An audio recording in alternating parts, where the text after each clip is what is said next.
이 나타나기 전에는 그 날이 이르지 아니하리니. 아멘. 마지막 때가 언제인가?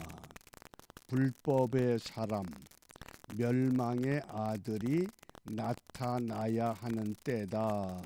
이렇게 말씀합니다. 데살로니가 교회는 짧은 기간 동안에 하나님의 말씀을 100% 완전히 흡수하고 적용해서 급하게 세워진 교회입니다. 신앙의 연조가 매우 짧은 교회였습니다. 그럼에도 불구하고 하나님의 복음에 대한 내용을 완벽하게 이해하고 믿었습니다. 그런데 마지막 때가 되면 환난과 핍박이 온다고 하는 그 가르침 때문에 갑자기 로마 정부가 기독교를 핍박하게 될 때, 이게 마지막 때구나. 그러면 우리 주님이 마지막 때 이미 오셨는데 우리가 오신 주님을 알지 못하고 신앙생활 하는 것은 아닌가, 이런 두려움과 이런 걱정이 데살로니가 교회를 흔들고 있었습니다. 그런 때에 사도 바울은 마지막 때의 징조, 그 시기, 그때가 어떤 때인가, 재림이란 무엇인가, 어떻게 준비해야 하는가, 이것을 전서를 보낸 후에 어떤 학자들은 1년 6개월, 또 어떤 학자들은 3, 4개월 이렇게 이야기하지만은 분명한 것은 아주 긴박하게 이 메시지를 전하고 있다고 하는 사실입니다. 그러면 오늘 우리가 살고 있는 이 시대는 어떤 때라고 생각합니까? 지금 하마스와 이스라엘의 그 매일매일 그 전쟁의 이야기를 들으면서 이게 마지막 때구나, 이런 생각도 하게 됩니다. 그런데 우리가 좀 냉철하게 오늘 이 지상에서 벌어지는 일들을 생각해 보면 유대인들은 유대인이기 때문에 비참한 역사에 휘말리고 있습니다. 공격을 받습니다. 그러면 앞으로 공격받을 대상은 또 누구라고 생각됩니까? 불교인? 가톨릭교인? 아닙니다. 마지막 때의 공격의 대상은 예수 그리스도를 믿는 하나님의 사람들이 공격을 받을 수밖에 없습니다. 그것이 성경이 우리에게 마지막 강조하는 재림의 때의 현상이라고 이해한다고 우리가 생각해 볼 때 아직 그런 때는 아니구나. 그러나 이런 시기가 지나면 반드시 예수 믿는 사람들 핍박을 받고 환난을 받는 그런 일이 올 것이라고 하는 것 우리가 분명히 예측을 하고, 오늘 이 말씀이 우리에게 무엇을 교훈하는가? 과연 불법의 사람은 어떤 사람인가? 그래서 지금 우리가 조심해야 될 것이 오늘 2절 말씀에 보면 이 마지막 때에 우리를 흔드는 방법을 3가지로 말씀을 합니다. 영으로나 또는 말로나 또는 우리에게서 받았다 하는 편지로나 주의 날이 이르렀다. 마지막 때가 됐다. 어떻게? 영으로. 이것은 다른 말로 하면 내가 계시를 받았다. 어떤 사람은 하나님이 특별 계시를 해주셔서 지금이 이런 때라고 이야기를 하고 강조합니다. 또 어떤 사람은 말은 특별한 메시지를 나에게만 주셨다. 또 이렇게 강조합니다. 또는 편지, 이 가짜 편지라고 하는 겁니다.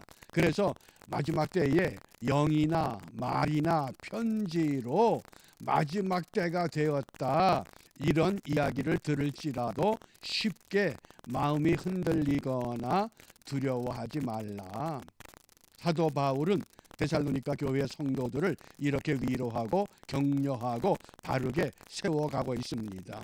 그러면 마지막 때를 어떻게 성경은 말씀을 합니까? 요한계시록 데살로니가 오늘 후서 2장 3절에 불법의 사람은 멸망의 아들이라 그랬습니다. 오늘 3절 말씀을 다시 보면 누가 어떻게 하여도 너희가 미혹되지 말라. 먼저 배교하는 일, 그 다음에 저 불법의 사람 멸망의 아들이 나타난다. 그 멸망의 아들을 요한계시록 13장 5절에 또 짐승이 큰 말과 참남된 말하는 입을 받고 또 42달 일할 권세를 받는다. 42달, 그래서 1260일, 우리가 아라비아 숫자 개념으로 정확하게 42달, 1260일 이렇게 계산하지 말고 하나님이 작정한 시간 동안에 그 불법의 사람 멸망의 아들이 어떤 모습으로 짐승으로 등장한다고 오늘 말씀을 합니다. 그러나 한 가지 분명한 것은 요한계시록 19장 20절에 보면 그 짐승이 최후의 발악을 하면서 예수 믿는 사람들을 잡아 죽이려고 하고 핍박하고 모진 고통을 가할지라도 짐승이 잡히고 그 앞에서 이적을 행하던 거짓 선지자도 함께 잡혔으니 이는 짐승의 표를 받고 그의 우상에게 경배하던 자들을 이적으로 미혹하던 자라. 이 둘이, 짐승과 거짓 선지자들은 어떻게 산채로 유황불 붙는 못에 던져진다. 반드시 하나님이 심판한다고 하는 것, 우리가 이것이 진리의 말씀으로 무장하는 약속이며 마지막 때를 바르게 경주하는 믿음의 확고한 언약의 말씀이라고 하겠습니다. 그래서 이 불법의 사람은 반드시 멸망한다. 우리가 멸망시키는 것이 아니라 이미 하나님이 예정된 시간표에 따라서 그들을 유황불 붙는 못으로 던져 넣을 것이라고 약속하셨습니다. 그러면 이 불법의 사람 멸망의 아들이 어떤 모습으로 등장하느냐? 요한일서 2장 18절입니다. 아이들아, 지금은 마지막 때라. 적 그리스도가 오리라는 말을 너희가 들은 것과 같이 지금도 많은 적 그리스도가 일어났으니 그러므로 우리가 마지막 때인 줄 아노라.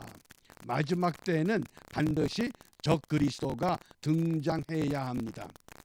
이 헬라어 성경에서 적 그리스도를 안티크리스토스, 그래서 이 안티라고 하는 것, 대적한다 또는 가짜, 사이비 이런 뜻입니다. 예수로 가장한 가짜 메시아, 거짓 메시아, 대적자, 이것이 적 그리스도입니다. 그러면 이 적 그리스도를 우리가 어떻게 대처하느냐? 요한계시록 20장 10절입니다. 그들을 미혹하는 마귀가 불과 유황못에 던져지니 거기는 그 짐승과 거짓 선지자도 있어. 하나님이 이미 예정대로 이들을 다 심판하며 다스릴 것이라고 분명히 말씀하셨습니다. 그러므로 우리는 두려워할 것이 아니라 과연 나에게 이런 환난과 핍박이 닥쳐와도 나는 이길 수 있는 믿음, 이길 수 있는 확고한 약속의 말씀을 붙잡고 있는가? 우리 믿음을 점검해야만 합니다. 매일매일 우리가 한날의 삶을 시작하기 전에 이렇게 말씀을 묵상하고 나누는 것도 우리가 매일의 삶을 바르게 경주하기 위한, 진리의 말씀으로 나를 바르게 세우기 위한 훈련의 과정이라고 하는 것. 이런 훈련을 거쳐서 막상 그 환난의 때가 되면 내가 당당하게 예수 그리스도께서 나의 구세주가 된다고 하는, 그 얼마 전에 미국 어느 대학에서 일어난 사건이 있었죠. 어느 사람이 총을 들고 강의실에 들어와서 강의실에 있는 학생들 한 사람씩 일으켜 세운 다음에 너 종교가 뭐냐? 예수를 믿는다. 그래, 예수 믿으면 천당 간다는데 내가 바로 너를 죽여주마. 그러고 머리에 총을 쏩니다. 그럼 바로 천당 간다고 확신을 주는 겁니다. 그 다음 학생 나와. 넌 종교가 뭐냐? 아무것도 안 믿는다. 그럼 발을 쏘는 겁니다. 죽이진 않는 겁니다. 그런 시대입니다. 그런 환난, 그런 어려움이 우리에게 닥쳐올 수 있다고 하는 것. 그래도 우리가 그런 때에 나는 예수가 내 구세주다, 믿는다. 그래, 너 그러면 머리에 총 맞고 죽고 천당 가라. 그렇게 하는 겁니다. 그걸 두려워하지 않는다는 겁니다. 왜? 이미 결론은 말씀을 통해서 우리에게 약속해 주셨기 때문에. 그런데 이러한 불법의 사람을 성경은 누구라고 하느냐? 요한일서 3장 4절에 죄를 짓는 자마다 불법을 행한다. 죄가 불법이다. 그래서 불법의 사람은 죄의 사람입니다. 죄에 붙잡혀 살아가는 사람. 그런데 분명한 건 오늘 본문 7절 말씀에 보면 불법의 비밀이 이미 활동하였으나, 불법의 비밀, 적 그리스도, 멸망의 아들, 죄의 사람이 활동하고 있다고 말씀합니다. 그러나 지금은 그것을 막는 자가 있어. 이걸 또 막는 자가 있습니다. 아직은 마지막 때가 아니야. 아직은, 지금은 그 때가 아니야. 그 중에서 옮겨질 때까지 우리가 앞으로 다가올 그 환난과 핍박의 때가 우리에게 남아 있다고 하는 것. 그것이 내가 살아 있을 때 임할지 아니면 우리 후손들에게 임할지 그건 누구도 모릅니다. 한 가지 분명한 것은 반드시 그 때가 오지만은 그 때가 이미 왔다고 생각을 해서 잘못된 행실, 그래서 오늘 본문에 보면 일하기 싫어하거든 먹지도 말게 하라. 그런 사회적인 병리 현상이 일어날 수 있다고 하는 것을 깨우치고 있습니다. 아니, 예수님 곧 오시는데 공부는 뭐하러 하고, 직장 생활은 무엇하러 하고, 시집 장가는 왜 가고, 가정을 왜 지켜? 그러면서 사회의 질서를 파괴하는 그런 일은 행하지 않아야 된다고 깨우쳐주는 겁니다.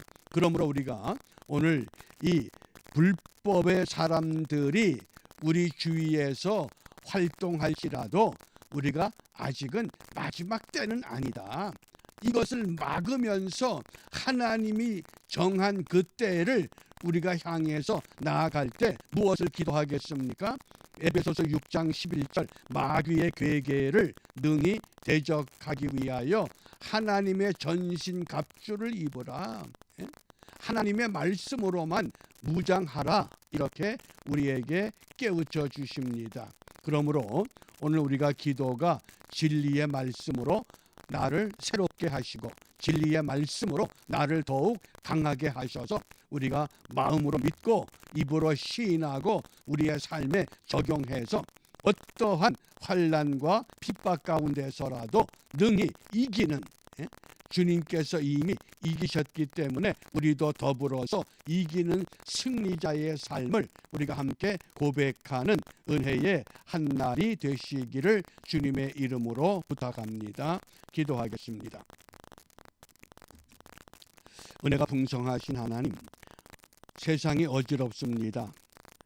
도처에서 일어나는 전쟁과 자연재해와 이 땅의 악한 현상들, 이것을 볼 때 때가 가까웠다고 하는 징조를 우리에게 보여주십니다. 그러나 아직 주님께서 정하신 그 때가 아니라고 말씀하시며 오늘도 우리에게 주어진 본분 바르게, 성실하게, 진실하게, 바르게 감당하며 너희는 세상의 소금과 빛과 같은 믿음의 사람으로 당당하게 일어서라고 말씀하십니다. 비옵기는 우리가 맡은 자리에서 우리의 본분 바르게 감당하며 주님 언제 오시든지 아멘 주 예수여 오시옵소서 바르게 영접할 수 있는 하나님의 말씀으로 새롭게 무장하며 강하게 다듬어지는 은혜의 하루가 되도록 축복하여 주시옵소서. 예수님 이름으로 기도합니다. 아멘.